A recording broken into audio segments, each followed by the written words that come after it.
విద్యా అభివృద్ధికి ఎనలేని కృషి చేస్తామని గొప్పలకు పోతోంది కూటమి ప్రభుత్వం. కానీ ఆచరణలో మాత్రం ఏమాత్రం కనిపించడం లేదు. పైగా కూలీలతో చేయించాల్సిన పనులను విద్యార్థులతో చేయిస్తున్నారు. పార్వతీపురం మన్యం జిల్లాలోని నర్సీపురం జిల్లా పరిషత్ హైస్కూల్లో పేరెంట్ టీచర్స్ మీటింగ్ను ఏర్పాటు చేశారు.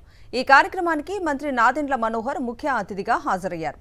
మంత్రి వస్తున్న నేపథ్యంలో అట్టహాసంగా ఏర్పాట్లు చేయాలని ఉన్నతాధికారులు ఆదేశించారు.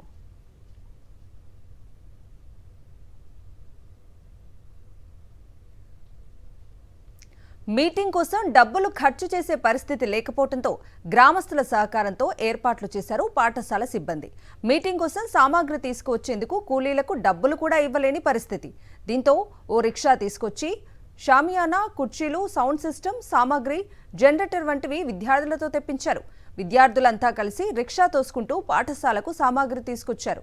జిల్లా స్థాయి అధికారులు ముందే ఈ తతంగం అంతా జరిగినా కనీసం పట్టించుకోలేదు.